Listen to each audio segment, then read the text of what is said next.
Rev it up and welcome to Cars Yeah, show number 2261. Today, we're going to be talking about EVs, but we're going to come at this from a customer-centric, data analytical approach to just see why people's opinions about EVs seem to be what they are. Be prepared to be inspired and most likely enlightened as well.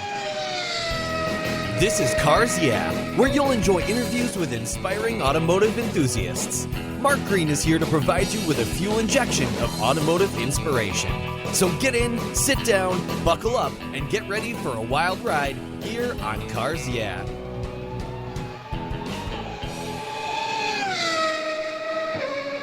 Hello, inspiring automotive enthusiasts, and welcome to Cars Yeah. Today, I'm back across the pond. I seem to go over there quite a bit these days in London, England, with a very special guest by the name of David of Voxlin. David, welcome to Cars Yeah. Do you have it in gear, and are you ready to release the clutch? Absolutely. Thanks for having me, Mark. You're welcome. Now, since we're going to be talking about EVs, I guess there's no clutch to release on electric vehicles. So I'm a little remiss in asking you that question, but you're going to enlighten us on some very interesting statistics that you've uncovered about perceptions on EVs. And I'm very excited to talk to you. But before I introduce you and we dive into this research, what's one little thing that maybe people don't know about you, David? I don't think anyone who knows me professionally knows that I'm into bouldering. So essentially rock climbing, Yes. but without ropes. Yeah. So that's how I get a lot of my exercise, and super fun, great community, not that risky, but yeah, it's a lot of fun. My son and his wife got into that for a while, and then they got really busy with work. And I know it's something they want to get back into that was really fun. They were living in San Francisco at the time, and they go out into the mountains, and there were places that people would, of course, my wife was very upset going, "You're climbing on rocks without ropes? Bad idea. What are you doing?" But relatively safe, a lot of training. But I remember my son doing a lot of training and incredibly strong fingers you guys have. Yep, absolutely. And I mean, if you're like me and you're bored by going to the gym or going for a run, it's just so much more fun. And you can do it indoors in a completely safe environment as well, and in the middle of winter. So it's great exercise. It looks like fun. In fact, we have a grandson now, and my wife wants to create a climbing wall for him in a room we have here. So when he comes to visit, now he's only a year and a half old. So, but he's starting to climb up on stuff. So yeah. Exactly. Yeah, I got a 1-year-old as well, and they climb on absolutely everything. So Why not create an outlet for some of those instincts? Super. Great idea. Sounds like fun. Well, let's get into what you're doing. David Voxlin is Director of Behavior Change and Sustainability at Skim, the Skim Group, a global decision behavior research consultancy. David has over a decade of experience in customer-centric research and data analytics. He has also worked on sustainability both in campaigning, policy communications, and as a startup founder. Skim recently conducted research into consumer attitudes, emotions, and knowledge as to what may be holding back mass EV adoption. The results identified the gaps in people's understanding, which are surprising to many in the industry and may surprise you listeners today. The research was carried out across consumers in the USA, Germany, China, the UK, and several other countries. We'll be back in just a moment, but first a word from our sponsors. They put some petrol in our tanks here, so give them a little love, and we'll be right back. Years ago, when it was time to renew my collector car insurance policy, my carrier's rates went up. Way up, but my usage was the same and I never made a claim. I didn't even have a ticket. So what's with that? So I turned to American Collectors Insurance. Has your collector car insurance recently raised your rates for no good reason? Tired of paying an annual membership fee? Then it's time to look around and call American Collectors Insurance. I shopped around, I asked friends for recommendations, and found a winner that I can trust. And boy, I'm glad I did. I saved hundreds of dollars every year and slept better at night knowing my baby was properly insured. American Collectors Insurance have been protecting vehicles since 1976. They provided me with an agreed value insurance policy backed by their history of taking great care of their clients. What could be better than that? So give them a call and ask for a quote today. 866-ACI-YEAH. That's 866-224-9324. And protect the ones you love like I did with American Collectors Insurance. Classic car insurance designed by collectors for collectors.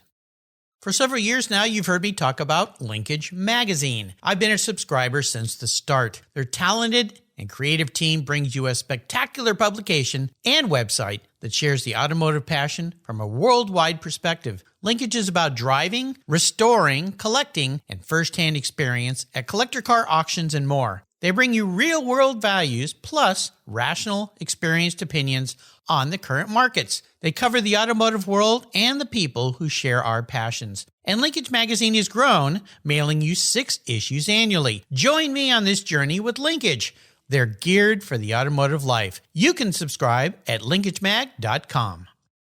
20, 50, or 100 years from now, will there be a workforce to care for the collector vehicles we love? With auto shop programs disappearing across the country, it's a question we enthusiasts have to ask. That's why I support the RPM Foundation, which exists to ensure that the critical skills necessary to preserve and restore these vehicles aren't lost to time. One of the many ways RPM, which is short for Restoration, Preservation, and Mentorship, is accomplishing this goal is through workforce development initiatives. The RPM apprenticeship program enables the next generation of artisans to earn a living while they learn the craft of restoring and preserving these vehicles directly from industry professionals. The Endangered Skills Program documents the process of masters training future craftspeople on a variety of critical skills in danger of being lost forever. For more information on how the RPM Foundation is driving the future of the collector vehicle skills trade, visit RPM Foundation today. They're one of the charities of choice here on Cars Yeah. So, David, I'm very interested in this research because EVs have come on so strong. I've had more guests in the past year and a half in the EV world, battery world, technology world. Just this week that we're recording this show, I had a guest from Israel who's designing some very cool technology for both EV and ICE engines. But I want to talk first a little bit about your company, Skim. And in particular, there's something on your website called the Skim Habitual Deliberate Decision Loop, which I find very interesting. But first, tell our listeners a little bit about Skim. And I looked at your website. You've guys got a lot of associates working there. Holy cow. I think I counted over 200. Yeah, which we're not, one of the big McKinseys or BCGs or Kantars of the world. We are still a smaller family. So we're about 300 people spread out across the globe. We got 3 offices in the US, but we got Latin America, Singapore, European offices. So it's a really nice place to work, great culture, but also just about the size where you can still say hi to everyone and know each other on a first name basis, which is delightful. Company is actually just over 40 years old and was founded in the Netherlands by our founder who really wanted to create more of work-life balance, which for those of you who know Dutch people, comparing to the US, for example, it seems to be sort of a given. But he was one of the pioneers that really wanted that to be a heart of the culture. And then what we do professionally is we call ourselves a decision behavior consultancy. So we essentially find out when you're solving any kind of marketing problem, be it how to price a new car model or how to develop new features, to really understand how people think and make decisions in order to understand how to proceed and make smart business decisions. Oh, it's very cool. I was part of a startup decades ago, and one of the 3 of us was a gentleman who was Dutch. And so I got a very personal flavor of his thinking, more worldly thinking than mine, having grown up here just in the U.S. He'd been all over the place. Fascinating gentleman. I really enjoyed working with him. Never could figure out the language, though. That was a tough one for me. It was hard for me to follow. But it was great when we would go to European business meetings and people didn't realize that he spoke so many different languages, and they'd start speaking in their language, and he'd, oh, really? Okay. So, yeah, very well versed. So tell me a little bit about this, and I assume some of this came into play when we get into this talk about EV mentality and people's mentality on EVs. The Skim Habitual Deliberate Decision Loop. I'm very fascinated by that group of words. Yeah, it sounds very technical, very complicated, but it's relatively straightforward. So it's one of these frameworks that we use to get people empathizing, if you like, with how people make decisions. So there's essentially, if you imagine an infinity sign, you're normally in one of those circles going round and round. So if you're entering a supermarket, you're normally in that habitual pattern, right? You're walking around, you're buying the brands that you're familiar with, your mind might be elsewhere, and you're just running on habits, which can be great if you are a brand or say a car model that is really successful and that a lot. People just sort of tend to use the heuristics and the habits to repeat a similar purchase decision in that case over and over. But not so great if, coming to the EV transition, you're trying to get people to reconsider a decision and really get into new thinking, which requires a lot more effort. And for those of you who read Kahneman, the system 1 and 2 thinking is also sort of very, very similar to some of the principles that go into the loop. You have to get out of the habitual loop and you have to get into that deliberate loop where everything's sort of, and you're using a lot more mental energy. You're taking new impressions and new information into your decision making. So depending on where you are, if you're a challenger brand trying to sort of break habits, you really need to get people out of that habitual loop. But you need to know what you're doing there. So that, again, it requires a lot of thinking and energy and much more sort of intellectual labor on the person making the decision as well. And we go in between these two. But what we are most interested in is the trigger points that make you sort of jump in between them. So now I know why my grocery store keeps putting things all in different places every month. It's very irritating, but now I see what they're up to. They're trying to get me to see other things I typically don't see, I'm guessing, right? Yeah. Yeah, that's a good example. That annoying reason why the milk is always at the back corner of the store. That's what you're habitually going in to get. And then you end up with 20 things in your trolley and suddenly there you are. Very cool. So let's talk about EVs because, the EV world has been coming down fast. And I think for some of us, we feel like it's being pushed down our throats. We're saying, okay, why? And we'll get into some of those concepts. But can you walk through some of the things that you discovered? And I assume this was different in different countries as well. I follow a travel vlogger. She's from Poland, but she travels all over the world in her Range Rover Defender, actually. And she just did a show on her perception of the U.S. and people in the U.S. and cars in the U.S. and had some very interesting perspectives compared to what she'd seen in her native land and in other parts of the world. But, every country is a little different. So walk us through some of the very interesting, maybe there's some more unique things you discovered that you can help enlighten people who may have a certain attitude about EVs that might open their minds a little bit, that this could be an option for them. Absolutely. So the motivation for doing this research was to bring sort of different perspective. I, read automotive news, EV news every day, and there's a lot of talk about essentially the supply side of things, the price of lithium and sales figures from across the world, and how we're going to complete this electrification of the automotive sector that way.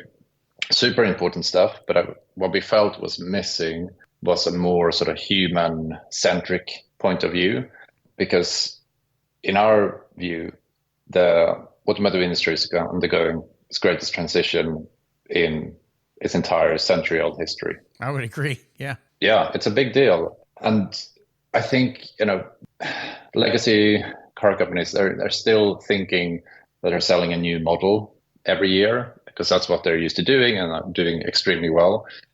And my point of view is a little bit more that they're selling, as well as doing that, they're selling behavior change. Like they need to get people coming back to that habitual, deliberate loop, right? They need to get people to really feel comfortable making a very new kind of decision and change their behavior and how they relate to their vehicle and how they drive. And we shouldn't underestimate that. So what we had a look at was, as an introductory, and we're doing this is a part of a whole research program, and we're just working on the next step now. But in the first step, we simply looked at what's the sort of status of knowledge among new car buyers in these various markets around the world.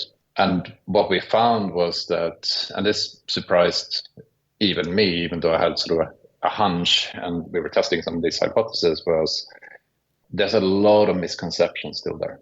And we think that these things are, particular industry folk that are used to having conversations about this think that, people knows what EVs are and how they work. And, there's a lot of people who are generally sort of open-minded. But to get from there to actually getting an EV as your next car, it's a whole different ballgame, right?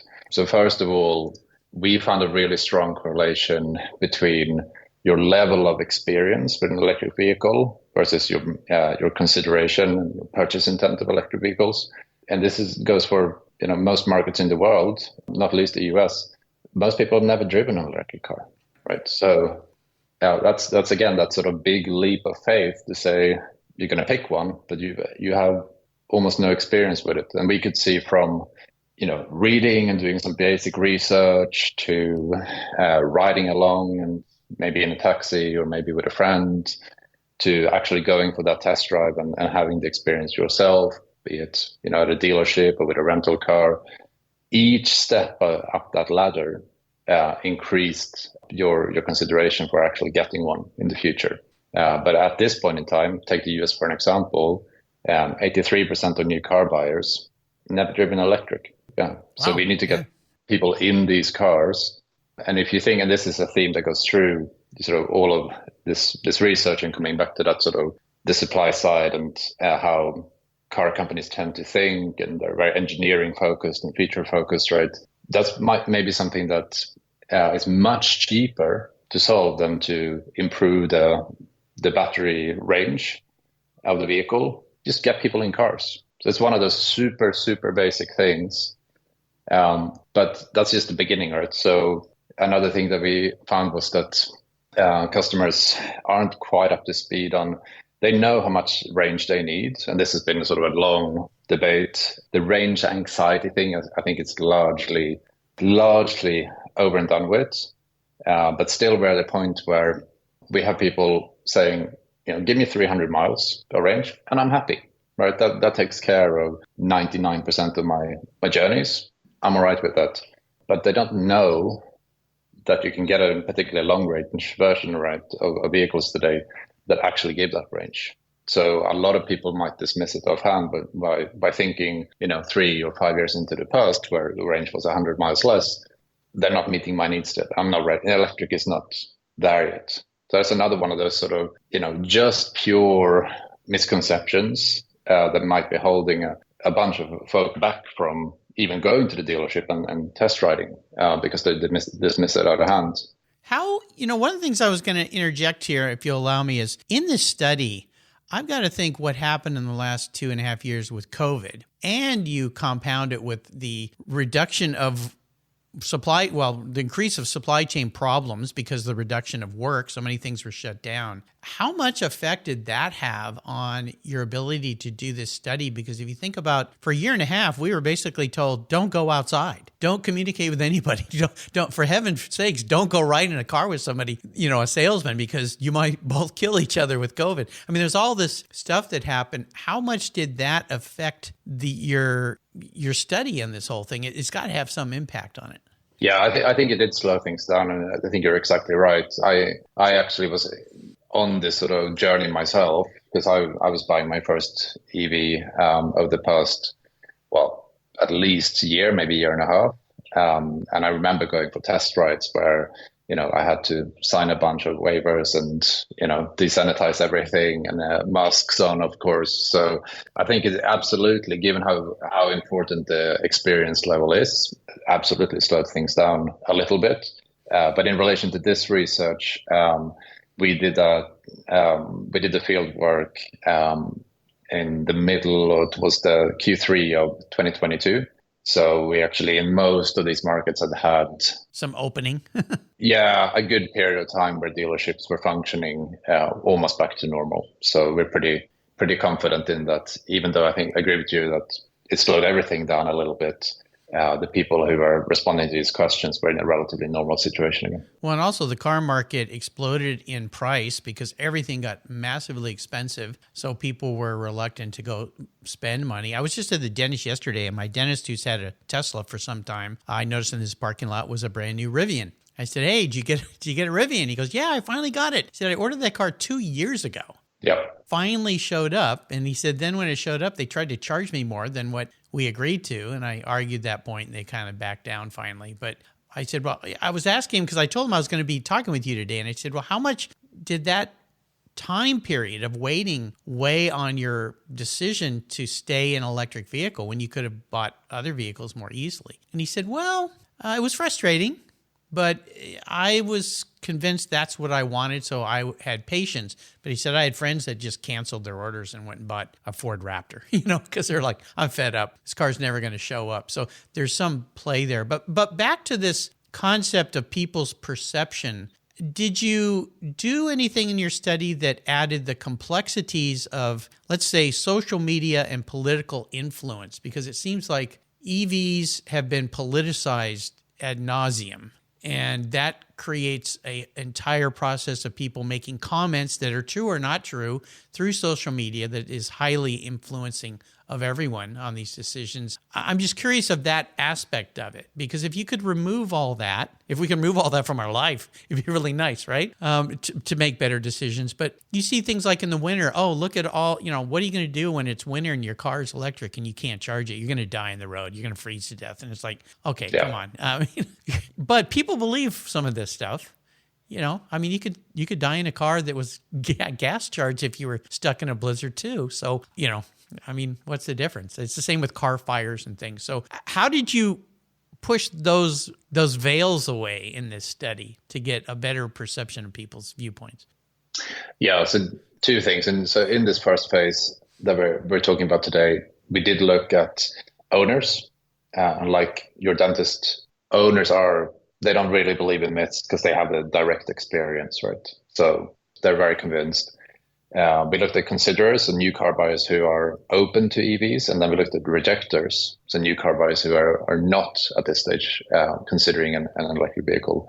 And unfortunately, particularly in the US, where things have been politicized and the EVs have been pulled into some kind of cultural war, we do see a huge discrepancy between those considerers and rejector groups in their beliefs around. We talked about misconceptions such as, are electric vehicles overall, all things considered, better for the environment or not?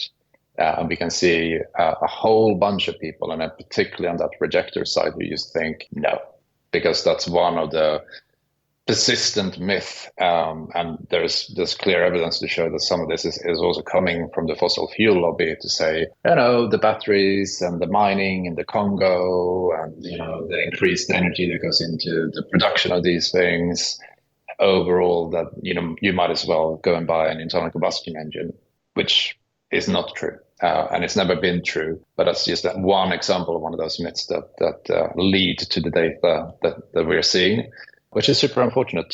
Less so, if you look at the market like China, but in the US, you can really see those differences, right? And as a little bit of a sneak peek, this isn't in the public domain yet, but we do have our next stage is a full customer segmentation study where we really start looking at who are the different buying groups for electric vehicles. And there we also measured political viewpoints and really got a much more richer profile of the different people and where they're coming from. Seeing that some people come from, a very strong environmental commitment, and some people are coming from, a very strong technology early adopter commitment. For some people, it's just about saving money and being sort of smart financially. And you can also see, things like political affiliation really pop through in those groups as well. So it is, we know, a big problem. I'm optimistic, thinking that in most markets we're sort of approaching a tipping point where, and with policy and legislation coming into force as well, right? There's no stopping this train. It's more about how quickly is it going to run. And we're also looking at, your listeners are familiar with the sort of traditional adoption curve in marketing. So you have sort of really early innovators and early adopters, a small percent of the market, very happy. Those are the people that are, waiting for 2 years for the original Model S or even the Roadster, right? They are happy to wait. They're happy with bugs and teething problems and everything. Now we're entering, I think, in a market like the US or in the UK, the early majority. These people are not going to put up with any inconvenience.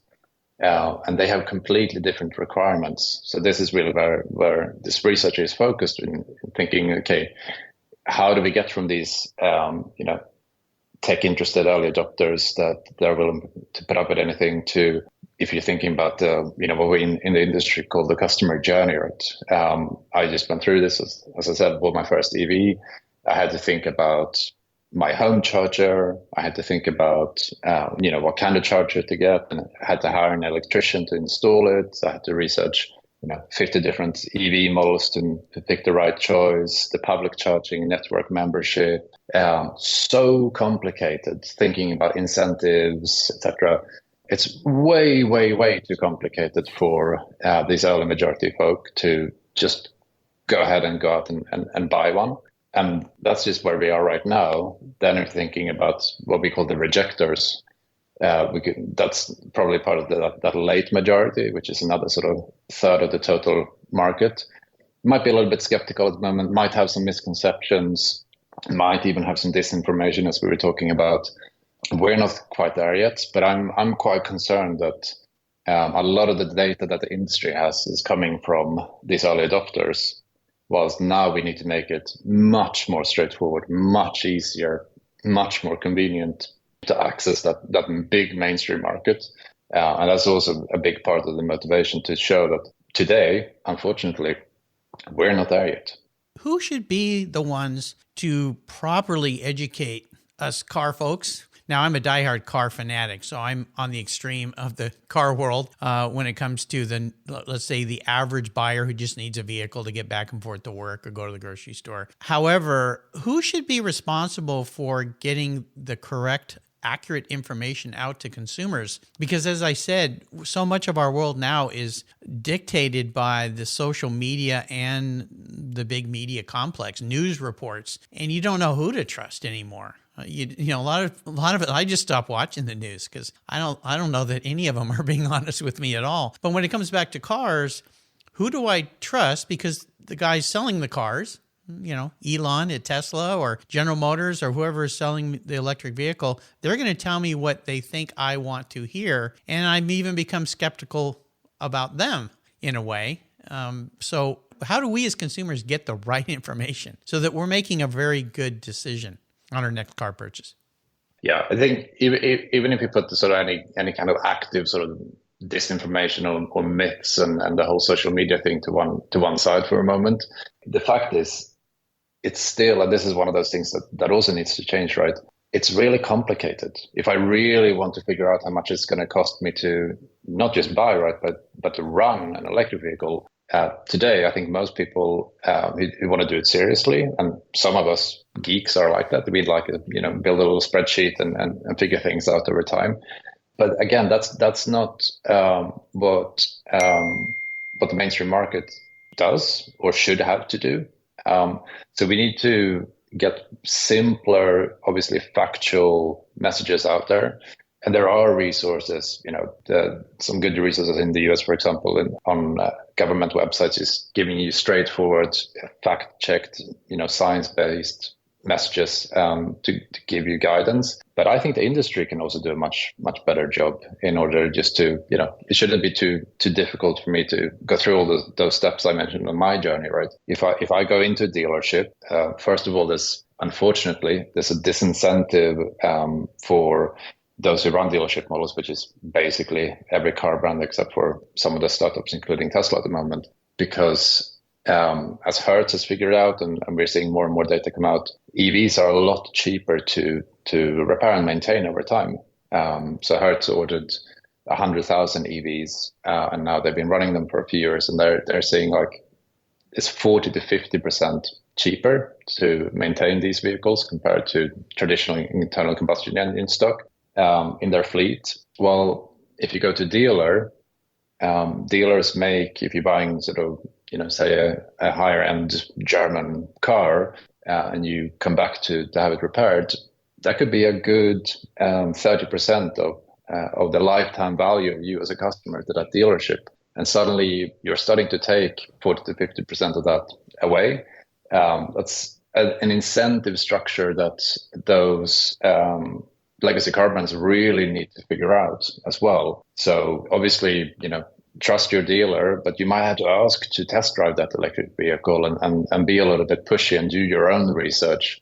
And there's there's a host of great podcasts. There's a host of fact-checked government resources that you can go to educate yourself. And I think a lot of the automotive press is also doing a really, really great job at sort of getting you the consumer finance perspective on ownership and considerations when buying as well. So it really comes back to do your homework. That's, at this point in time, you really have to do your homework and communicate with people, especially people who already have those vehicles. I think that's key. Ask your opinion. What problems have you had? All these things. It's not really unlike when you go to buy a car back in the old days. Is you look at Phil down the street and go, "Hey, how do you like the new Cadillac?" Well, it's pretty good. Well, what do you not like about it?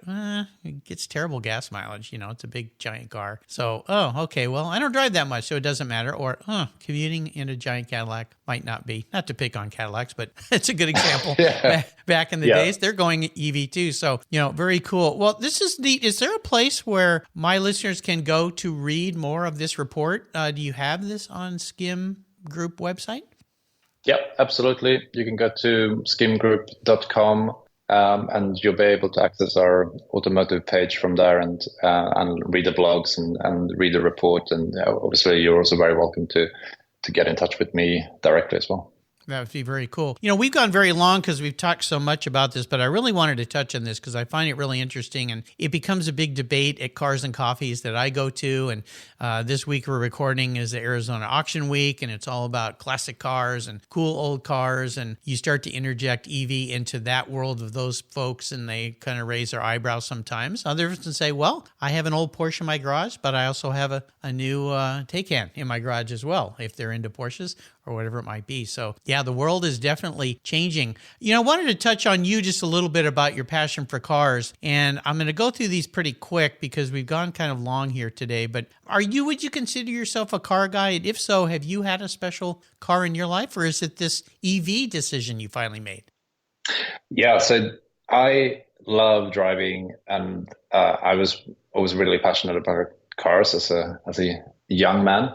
But I think it's a little bit of a generational thing, a little bit of a European thing. I moved to the UK, settled in London, and there just wasn't any reason for a long time to have a car. Well, yeah, especially if you live in London, yeah, for sure. Yeah, it takes you an hour to get anywhere, and you're stuck in traffic half of the time. So it was really. It's actually the first car I've owned, having driven in a lot of cars and having a lot of wonderful vacation rentals, etc. The first car I decided to buy was when I made the EV decision. I also, being a guy who's been into sustainability and working on these topics for a long time, I was also waiting for electric cars to really hit that sweet spot where I found, okay, this is the time. So yeah, I did a lot of research. Too much research. It should be easier. Well, you're an analytical guy, so I expect that from you. Yeah, being a little bit geeky, wanted to get it right as well. Went for a whole bunch of test drives. But yeah, I settled on the Tesla Model Y, which, having driven hundreds of different cars throughout my life, is a great car, right? It's so convenient. It's so easy. I compare it a little bit, and I know probably other people have made those comparisons before, but having been a PC guy for 15 years, getting my first MacBook just felt like a ton of things just became simpler and more straightforward and more intuitive. Yeah, which car people, and I appreciate that perspective as well. I like to drive stick. Like, I like the control and, manual, sure. European. Yeah, absolutely. But compared to an automatic, when I go back to Sweden, I drive a bunch of Volvo. The Model Y is a fantastic experience. Yeah. Well, good. That's cool. Good to hear. So I'm going to be a bit of a car psychologist for you today. I'll bet you no one's ever asked you this question. If you were reincarnated as a vehicle, manifest as a vehicle, what would you be and why? Wow. See a big smile on David's face here. Yeah. I mean, a car that I have never driven, but I would love to drive because I've driven some Porsches, and I'm sort of, as a luxury sports car kind of brand, that's something that I'm into, like a 1973 Carrera RS. Oh, you picked the Holy Grail. Yeah, it just feels like such a unique car, and the steering, and it's just, yeah, it's a completely different beast from most of the cars that I've had the opportunity to drive in my life. Yeah. Well, my listeners know I'm a huge Porsche fanatic. I've had 11 or 12 911s as daily drivers throughout my life. So I've driven lots of those cars. Yeah. And I had a very brief window of time back when they were, well, wasn't affordable for me then, but they were affordable compared to now, to buy one from a friend of mine. And I remember coming home and saying to my wife, he's going to sell the car. She goes, yeah, but, because I think at the time he wanted like $60,000 for it. Now, this was 30 years ago. So that was a lot of money back then. Yeah. And so I said, well, I could take on a second on the house. And she said, yeah, if you think that's a good idea, which is, of course, code from the wife going, bad idea. Yeah. Now, looking back, would have been a great idea, but I've done well on all my Porsches. No, but I've been able to drive one. I had a 72S, and very much the same kind of car, 2.4, not a 2.7, but a 2.4, but it was an S, so high revving like the Carrera. But yeah, you picked the right one. The only one I'd say to go above a step is the RSR, one of those IROC race cars. So that would be pretty cool for the streets. So very cool. How about a great book? We love books here. Is there a great book you'd like to share? Yeah, I had to think about this, and I think I've got two recommendations, and they're sort of touching upon these topics of electrification, sustainability, the human-centric perspective. So the first one is a book called Electrify, and the subtitle is An Optimist Playbook for Our Clean Energy Future, by Saul Griffith. I read last year. And it really broadens that perspective, because, if you see only EVs, then it might seem a little bit sort of fanatical that this transition is happening so quickly. But he really paints, the big picture on a whole societal level, how it fits together with solar, and how all of these things also reinforce each other, so that when, people talk about can't be dependent on solar because it only works when the sun is shining, etc. Well, if you have an EV in your garage and you charge that during the day, you got a huge battery that can then release that, so you can do your cooking in the evening, etc., and balance the grid on a macro level. So super fascinating read, highly recommended. And the second one is a book from the UK called Transport for Humans, with the subtitle Are We Nearly There Yet? By Pete Dyson and Rory Sutherland. And these are two guys that have worked in behavioral science consultancy as part of Ogilvy, which is a huge global ad agency, most famous for.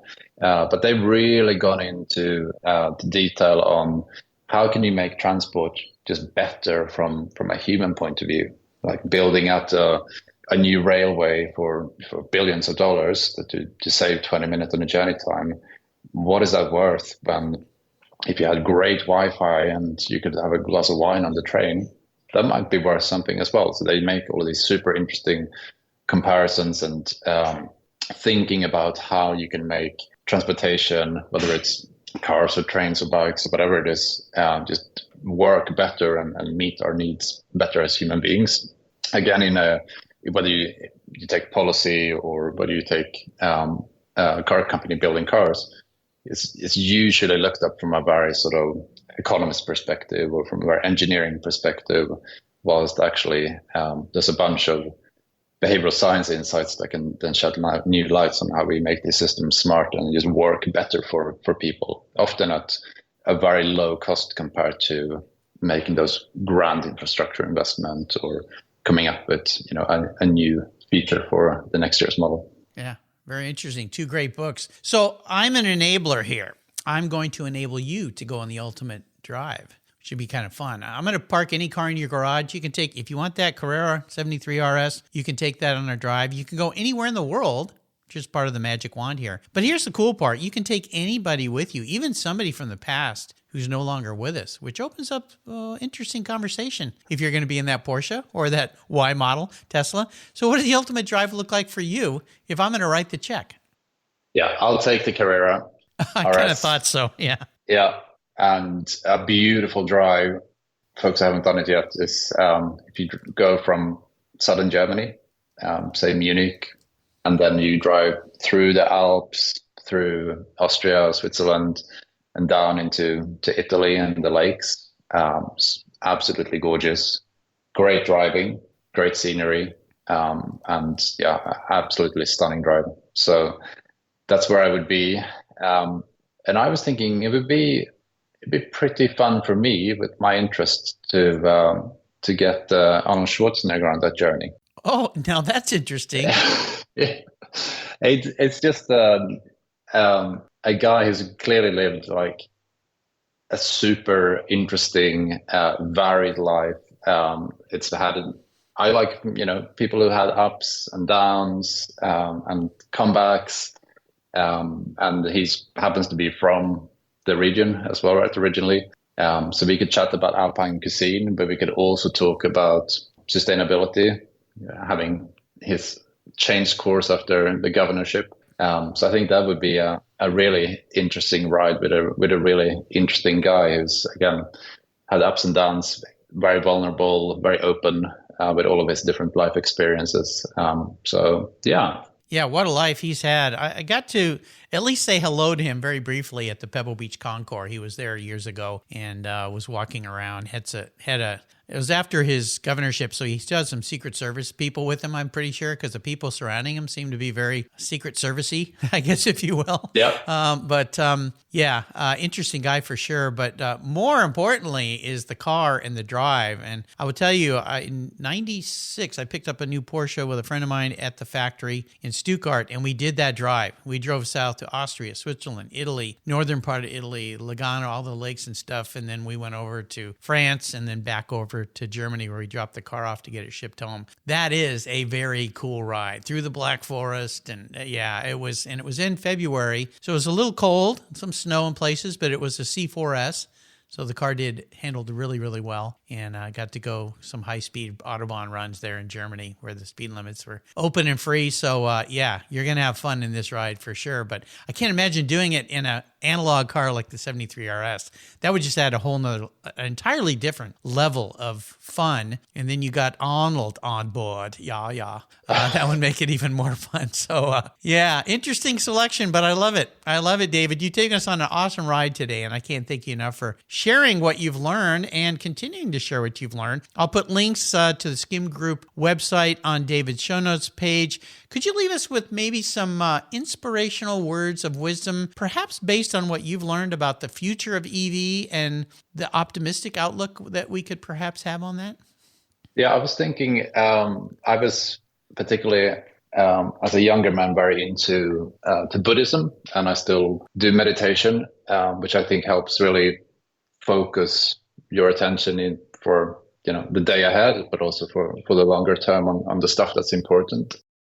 And there was there is a famous prayer in the Kagyu tradition of Tibetan Buddhism, which I practiced within, which says revulsion is the foot of meditation. And what that means in that context is that we have to be getting really sick and tired of our own suffering, and then be able to get onto the path of meditation and try something different. But I think that also it works as well when you're thinking about something like EVs, other things in life, with getting a little bit frustrated and sick and tired of being stuck in traffic in a city like London, in pollution, and really looking for cleaner, better ways to approach the future. So I see it as it sounds a little bit negative, see it as a really positive motivator to go and bring change into your industry and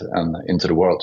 Well, having just returned from Mumbai, where the traffic is unlike any place I've ever been, and I've traveled a lot around the world, but that city, oh my gosh, yeah. And then sadly, the pollution in the air there was very, very tough to deal with, and you see why with all the vehicles. So yeah, I think that's a good approach to what the future could hold for us in a very positive way. I want to do a shout out. Thank you to Louise Wilmot at Influence Associates. She's the one that brought us together today. So thank you very much for that. Always great to talk with interesting people from around the world. And David, you brought some very interesting perspectives. I know my listeners are going to go to your website and learn a lot more about what you've learned. And you're going to keep bringing us this. So maybe in the future, we can have you come back and we can take a different approach to this, what you've learned and how maybe the market has changed a little bit now that we're, knock on wood, out of COVID, please. No more of that. So we can move forward in a positive light. But I want to thank you for being so generous today with your time and your experience and expertise. This has been very enlightening and very rewarding. So thank you for spending time with us today. Until you and I talk again, I'll see you down the road. Yeah, thank you for having me, Mark. It's been a really nice conversation. I really appreciate it. Well, me too. This is fun, especially learning different people's experiences and perspectives, and you being a scientist, if you will, in this area. So it's not subjective. It's all objective on what you discovered for us today, which is very enlightening because it seems like the world has gone down the other path of opinions these days. So thank you for your brain trust. We appreciate it. Thank you so much for joining us on today's ride here at Cars Yeah. Drive on over to carsyeah.com to find show notes and inspiring automotive fun. Download your free copy of Filler Up, a fun book filled with gorgeous photographs of fuel filler fun, including quotes from more inspiring automotive enthusiasts. Download your copy today, and we'll see you next time on Cars Yeah.